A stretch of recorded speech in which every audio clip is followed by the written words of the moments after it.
Hello friends, very good evening. Welcome back to my YouTube channel. Friends, आज का हमारा topic है internet. सबसे पहले मैं आपको ये बता दूं कि मेरी सभी videos paragraph reading, story reading and English reading practice के ऊपर होती है, जिससे आप सभी रीडिंग के थ्रू इंग्लिश सीखते हैं, साथ ही प्रोनाउंसिएशन की प्रैक्टिस करते हैं।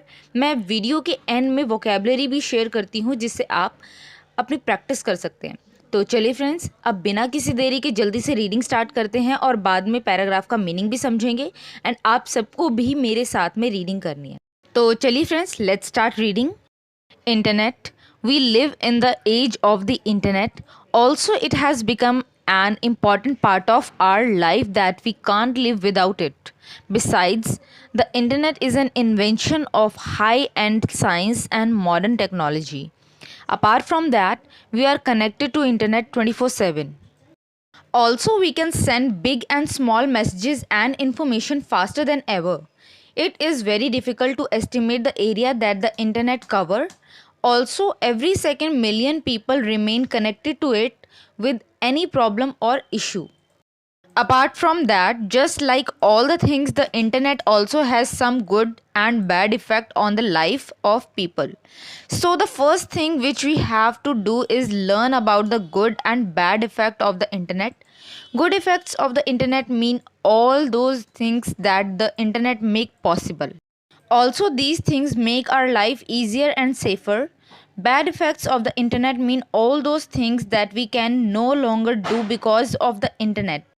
Also, these things cause trouble for oneself and others too. तो चलिए फ्रेंड्स, अब हम पैराग्राफ का मीनिंग समझ लेते हैं।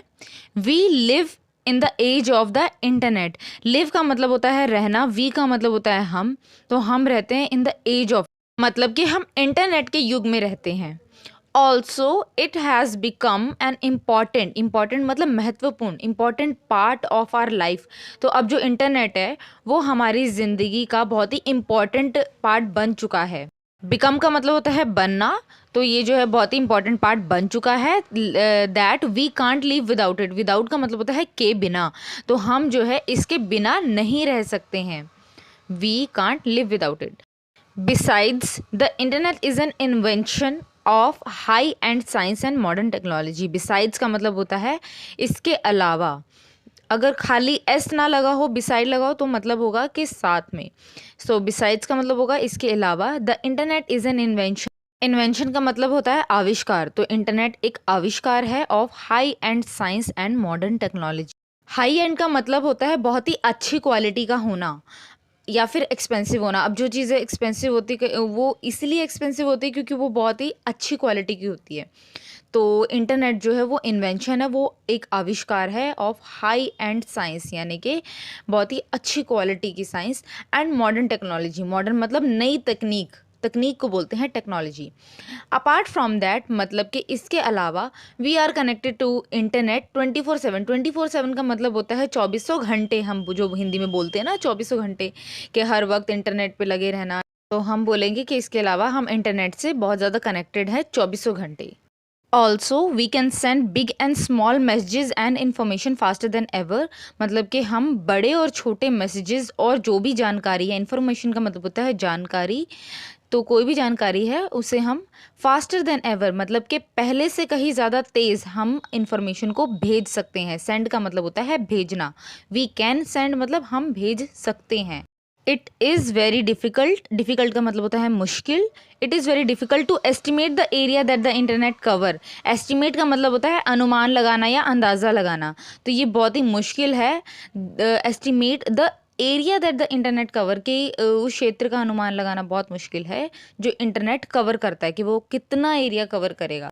Also every second million people remain connected to it. Remain का मतलब होता है रहना, ठीक है, स्टे रहना।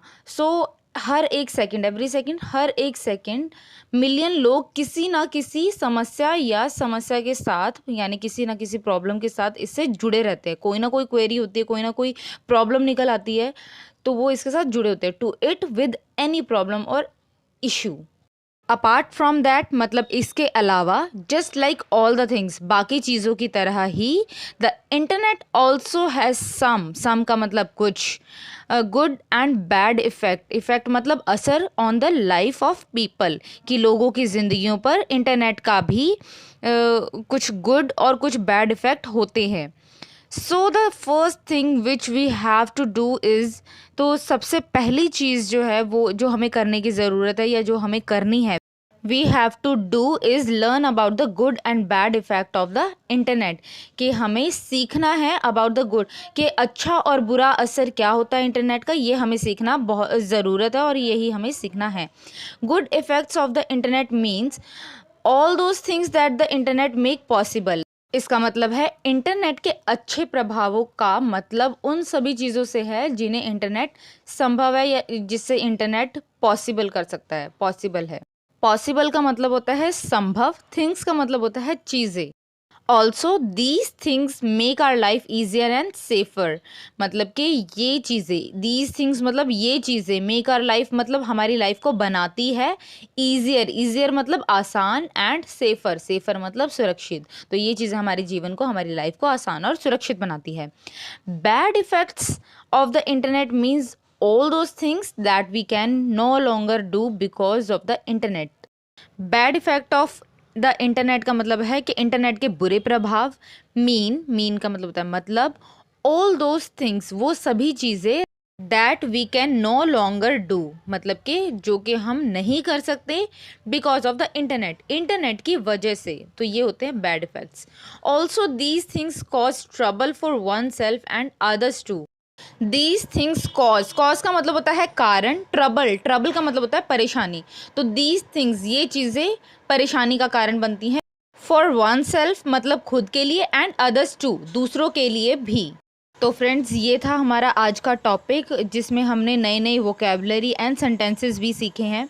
आई होप ये टॉपिक आपके लिए हेल्पफुल रहा होगा इंग्लिश सीखने के लिए। अगर आपने इस टॉपिक से कुछ भी आज नया सीखा है तो मुझे कमेंट सेक्शन में कमेंट करके ज़रूर बताइएगा, ताकि मुझे भी ऐसी अच्छी एंड इंटरेस्टिंग वीडियो बनाने में मोटिवेशन मिले, एंड शेयर भी करें ताकि बाकी लोग भी इस वीडियो से कुछ ना कुछ सीख सकें। मैं इसी तरह आपके लिए new videos, short stories, paragraph reading आती रहूँगी ताकि आपकी इंग्लिश इम्प्रूव हो सके। सो फ्रेंड्स, अगर आप इस चैनल पे आज न्यू हैं तो चैनल को सब्सक्राइब ज़रूर करें एंड बेल आइकन को प्रेस करें ताकि आगे आने वाली वीडियोस के नोटिफिकेशंस आपको मिल सके। तब तक के लिए keep learning, keep reading and keep practising.